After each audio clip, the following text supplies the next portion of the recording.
حوالے سے بھارت نے لائن آف کنٹرول کے حویلی خورشید آباد اور حلہ سیکٹر میں آج پھر بلا اشتعال فائرنگ اور گولہ باری کی، لیکن اس کے باوجود پاکستان اب بھی بھارت سے مذاکرات کا خواہاں ہے۔ مشیر خارجہ سرتاج عزیز کہتے ہیں مسئلہ کشمیر سمیت تمام حل طلب مسائل پر نتیجہ خیز مذاکرات چاہتے ہیں۔ بھارتی جارحیت برقرار، پاکستان پھر بھی مذاکرات کو تیار۔ سرتاج عزیز نے بڑے پن کا مظاہرہ کر دیا۔ کوالالمپور میں آسیان ریجنل فورم کی 22ویں منسٹریل میٹنگ سے خطاب میں سرتاج عزیز نے کہا کہ پاکستان ہمسائے ممالک کے ساتھ بہتر تعلقات کی پالیسی پر عمل پیرا ہے، اس لیے بھارت کے ساتھ مسئلہ کشمیر سمیت تمام حل طلب مسائل پر نتیجہ خیز مذاکرات چاہتے ہیں، جس کے لیے ہر سطح پر تیار ہیں۔ مشیر خارجہ کا بیان ایسے وقت میں سامنے آیا ہے جب 23 اور 24 اگست کو نئی دہلی میں پاک بھارت مشیر سلامتی سطح کے مذاکرات ہونے جا رہے ہیں، پر سرحد پر بھارت کا رویہ صاف بتا رہا ہے کہ وہ ان مذاکرات میں ذرا بھی مخلص نہیں۔ تبھی تو بھارتی فورسز نے آج پھر لائن آف کنٹرول کے قریب پاکستانی علاقے حویلی خورشید آباد اور حلہ سیکٹر میں شہری آبادی پر بلا اشتعال فائرنگ اور گولہ باری کی، جس کے باعث علاقے میں خوف و ہراس پھیل گیا۔ پاکستانی فورسز نے بھرپور جوابی کارروائی کر کے بھارتی بندوقوں کو خاموش کر دیا۔ 2 دن پہلے بھی بھارتی فوج کی جانب سے پاکستانی علاقے میں بلا اشتعال فائرنگ کی گئی، جس کے نتیجے میں 3 پاکستانی شہید ہو گئے تھے۔ پاکستان نے اس حوالے سے اقوام متحدہ کے فوجی مبصر گروپ سے احتجاج ریکارڈ کرایا تھا اور سرحدی خلاف ورزیوں کی تحقیقات کا مطالبہ کیا تھا۔ ایک طرف مذاکرات کا راگ الاپنے والا بھارت، تو دوسری جانب مسلسل لائن آف کنٹرول کی خلاف ورزی بھی دیکھنے میں آ رہی ہے۔ شہری علاقے کے اندر، آبادی کے علاقے کے اندر مسلسل فائرنگ کی جا رہی ہے اور ایسے ہتھیاروں کا استعمال کیا جا رہا ہے جس سے مسلسل نقصان بھی دیکھنے میں آ رہا ہے۔ ایک طرف بات کی جا رہی ہے کہ مذاکرات کو آگے بڑھایا جائے، خود سے ڈیٹس دینے کے اور خود سے تاریخیں بتانے کے بعد سلامتی مشیر کے جو معاملات ہوں گے، جس کی بات ہوگی، اس کے باوجود بارڈر پر ابھی تک اشتعال نظر آ رہا ہے بھارت کی جانب سے۔ اور ایک اور جو آج خبر سامنے آئی وہ یہ تھی کہ بھارت کسی صورت مذاکرات پر جو میز پر نہیں آ رہا، بھارت نے پاکستان میں ہونے والی کامن ویلتھ پارلیمنٹری کانفرنس کا بھی بائیکاٹ کر دیا ہے۔ ایک طرف مذاکرات، لیکن کس چیز پر مذاکرات، اور دوسری جانب ہر دھرمی ہے کہ ہر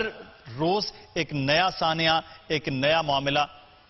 جو ہے وہ اس وقت نظر آ رہا ہے۔ اسی پر بات کریں گے بریگیڈیئر سعد محمد، دفاعی تجزیہ کار ہمارے ساتھ موجود ہیں۔ بریگیڈیئر صاحب بہت شکریہ آپ کا بول نیوز کا آپ نے وقت دیا۔ آپ سے یہ جاننا چاہیں گے، ہم دیکھتے ہیں کہ روز لائن آف کنٹرول کی خلاف ورزی ہو رہی ہے اور مسلسل یہ ہم دیکھ رہے ہیں مودی سرکار میں آنے کے بعد اس میں تیزی بھی بہت آئی ہے، دوسری جانب مذاکرات کی بھی بات ہو رہی ہے اور اس کی تاریخیں بھی دینے کی بات ہو رہی ہے، تو یہ دوگلا پن بھارت کا بہت واضح ہے۔ جی بالکل، یہ نئی حکومت آئی ہے ہندوستان میں، ان کی جو اگر آپ ان کی جو انتخابات سے پہلے اگر آپ ان کا رویہ دیکھیں اور جس قسم کی انہوں نے بات چیت کی اس پورے انتخابی مہم میں، اس کا یہ ابھی عکاسی کرتی ہے جو ان کی پالیسی پاکستان کی طرف ہے۔ وہ بات چیت کرنے کی تو کبھی کبھی کوشش یا دکھاتے ہیں کہ وہ کوشش کر رہے ہیں، لیکن بیچ میں وہ پاکستان کو دبانے کی کوشش کرتے ہیں، پاکستان کے اوپر الزامات لگانے کی کوشش کرتے ہیں، پاکستان کی جو علاقائی وہ ہے سرحدوں کی، پاکستان کے سرحدوں کی وہ وہاں پر وائلیشن کرتے ہیں، ورکنگ باؤنڈری پہ کرتے ہیں، نیشنل باؤنڈری پہ کرتے ہیں، پاکستان کی جو وہ ہیں دیہات ہیں ان کے اوپر وہ حملہ کرتے ہیں، کئی لوگوں پہ انہوں نے شہید کیا ہے، اور اوپر سے پاکستان کے اوپر مزید دباؤ ڈالنے کے لیے وہ اس قسم کی وہ باتیں کرتے ہیں کہ کچھ لوگ گھس آئے ان کے علاقے میں اور حملے کرتے ہیں۔ تو میرے خیال میں یہ ان کی ایک پالیسی ہے کہ پاکستان کو کسی نہ کسی طریقے سے پاکستان کو دباؤ میں لایا جائے، اور جو بڑی پکچر بن رہی ہے کہ جو پاکستان اور چین کی جو راہداری کی جو مفاہمت ہوئی ہے اور جس سے پاکستان کو بہت فائدہ ہونے والا ہے، تو اس کو وہ نقصان پہنچانے کی کوشش کر رہے ہیں، اس علاقے میں کشیدگی بڑھائے تاکہ جو باہر سے سرمایہ کاری آ رہی ہے اس کو کسی نہ کسی طریقے سے ختم کیا جائے، جو پاکستان افغانستان میں امن لانے کی کوشش کر رہا ہے اس کو نقصان پہنچایا جائے۔ تو یہ پوری گیم جو ہے وہ اسی طرف۔ صحیح بریگیڈیئر صاحب، جو ریجنلزم کی آپ بات کرتے ہیں، ریجن کے حوالے سے جو بات کریں افغان اور چائنا کے معاملات، وہ بڑی ایک اہم اس وقت ہے ڈیولپمنٹ، اور را کا پورا اس وقت فوکس ہے کہ پاکستان میں اکنامک کوریڈور کو ہٹ کیا جائے۔ لیکن آپ سے اس حوالے سے بھی جائیں، قومی سلامتی کے مشیروں کی ملاقات کے حوالے سے بات کرتے ہیں۔ مودی سرکار میں جو مشیر ہیں، وی کے سنگھ ہیں، جو باقی لوگ ہیں، وہ بہت سخت گیر ہیں پاکستان میں بات چیت کے حوالے سے اور پاکستان کے حوالے سے۔ تو پھر جو آنے والے دنوں میں کوئی گفتگو یا بات چیت چیت کا عمل ہے کیا وہ بڑھ پائے گا جو آگے چلتا ہوا آپ کو نظر آ رہا ہے؟ ہلو بگیڑی صاحب آپ تک آواز آ رہی ہے؟ تو میں یہ جاننا چاہ رہا ہوں کہ قومی سلامتی کے جو مشیر بھارت کی طرف سے نظر آتے ہیں جس کو لیڈ وی کے سنگھ جیسے لوگ کر رہے ہیں تو اس میں کیا کوئی بات چیت آگے بڑھتی ہوئی نظر آ رہی ہے؟ ہلو بگیڑی صاحب سے بھی بات جاننے چاہیں لیکن کچھ اور بھی خبریں ہیں اور وہ بھی بھارت کی ہٹ درمی کے حوالے سے ہیں۔ بھارت کسی صورت مذاکرات کی میز پر آنے کو تیار نہیں ہے۔ سرحدی جا رہی ہے تو پہلے ہی جاری تھی، اب بھارت نے پاکستان میں ہونے والے کامن ویلتھ پارلیمنٹری کانفرنس کا بھی بائیکاٹ کر دیا ہے۔ ایک طرف مذاکرات کی بات، دوسری جانب اعتراضات۔ بھارت نے کامن ویلتھ پارلیمنٹری کانفرنس کا بائیکاٹ کر دیا۔ بھارتی میڈیا کے مطابق بائیکاٹ کا فیصلہ تمام بھارتی ریاستوں کے اسپیکرز کے اجلاس میں کیا گیا۔ اجلاس میں اعتراض اٹھایا گیا کہ اسلام آباد میں ہونے والی کانفرنس میں بھارت کے تمام اسپیکرز کو دعوت نامے ارسال کیے گئے، تاہم مقبوضہ کشمیر کے اسپیکر کو دعوت نامہ نہیں بھیجا گیا، جو کہ کامن ویلتھ پارلیمنٹری قوانین کی خلاف ورزی ہے۔ لہٰذا کسی بھی ریاست کا اسپیکر کانفرنس میں شرکت نہیں کرے گا۔ لوک سبھا کی اسپیکر سمترا مہاجن نے بتایا کہ مقبوضہ کشمیر کے اسپیکر کو دعوت نامہ نہ بھیجنا کامن ویلتھ پارلیمنٹری یونین کے قوانین کی خلاف ورزی ہے۔ اس حوالے سے ایک خط بھی لکھ دیا گیا ہے جس میں آگاہ کیا گیا ہے کہ اگر مقبوضہ کشمیر کے اسپیکر کو کانفرنس میں شرکت کے لیے مدعو نہ کیا گیا تو دیگر 31 بھارتی اسپیکرز بھی پاکستان میں ہونے والی کانفرنس میں شرکت نہیں کریں گے۔ پاکستانی دفتر خارجہ کے مطابق مقبوضہ کشمیر متنازع علاقہ ہے اور اس کے مستقبل کا فیصلہ استصواب رائے سے ہونا ہے، جبکہ مقبوضہ کشمیر پر اقوام متحدہ کی سیکیورٹی کونسل کی قراردادیں بھی موجود ہیں۔ بھارت نے کانفرنس میں شرکت نہ کرنے سے متعلق اب تک آگاہ نہیں کیا۔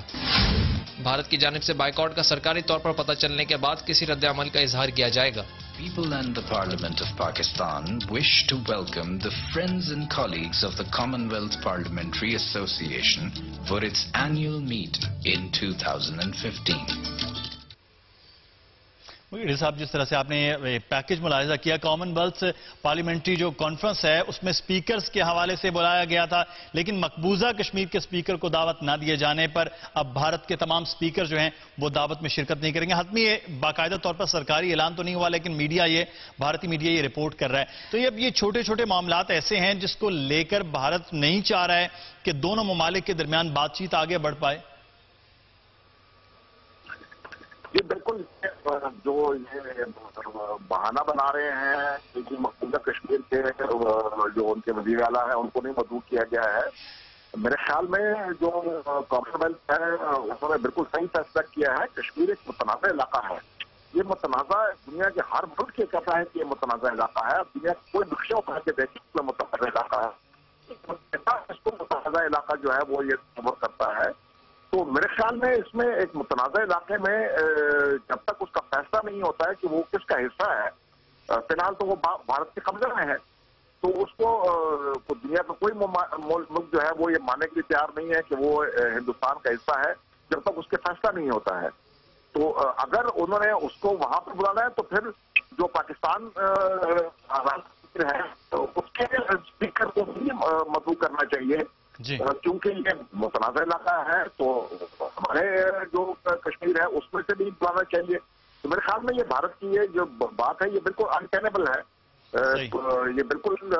ہیلے بہانے جو ہیں بگیڑی صاحب وہ مسلسل سامنے آ رہے ہیں۔ میں آپ سے پہلے بھی یہ سوال کرنا چاہ رہا تھا کہ قومی سلامتی کے مشیروں کے آنے والے دنوں کے اندر بات چیت کے حوالے سے بات کریں تو اس پر سخت گیر موقف بہت رکھنے والے لوگ جو لیڈ کر رہے ہیں قومی سلامتی کے اس معاملات کو، جس میں بی کے سنگھ بہت آگے آگے ہیں، آپ سمجھتے ہیں ایسے سخت گیر لوگوں کے ہوتے ہوئے پاک بھارت مذاکرات آگے بڑھ سکتے ہیں؟ نہیں جی، مجھے یہ جو انہوں نے مذاکرات کے یہاں شروع کی دباؤ جو ہندوستان کے اوپر آ رہا ہے کہ وہ جو اس قسم کی پالیسی جو پاکستان کے انہوں نے اختیار کیا ہے اس کو اس میں نرمی لے کے ہے، تو وہ صرف بین الاقوامی دباؤ کے تحت اس کو آگے کرتے ہیں اور مجھے نہیں اس پہ یقین ہے کہ یہ بات چیت آگے چل سکے گی۔ 5 دور ہو جائیں 10 دور ہو جائیں اس میں سے کوئی نتیجہ نکلنے والا نہیں ہے جب تک بھارت اپنا رویہ تبدیل نہیں کرتا ہے۔ کشمیر کا جو مسئلہ ہے متنازع ہے، جب تک کشمیر کا مسئلہ نہیں حل ہوتا ہے پاکستان اور ہندوستان کے تعلقات کسی حالت میں بھی معمول پر نہیں آ سکتے ہیں۔ جو بند کریں آپ جو تعلقات کی کریں قرض بڑھائیں آپ باقی چیزوں کو پر آگے کریں، لیکن پھر ہم اسی واپس اس سطح پہ آ جائیں گے کیونکہ کشمیر جب تک حل نہیں ہوگا پاکستان اور ہندوستان کے تعلقات کسی حالت میں معمول کی سطح پہ نہیں آ سکتے ہیں. بہت شکریہ صاحب. یقیناً یہ پاکستان کے معاملات جو ہیں وہ کشمیر کے ساتھ بہت زیادہ جڑے ہیں اور دونوں ممالک کے اس وقت معاملات اور امن و امان کا معاملہ ہے وہ بھی کشمیر کے حالات کے ساتھ ہی جڑا ہوا ہے. ناظرین کچھ مزید بھی خبروں کی جانب بڑھیں گے اور آپ کو بتائیں گے بریک کے بعد کہ قومی اسمبلی میں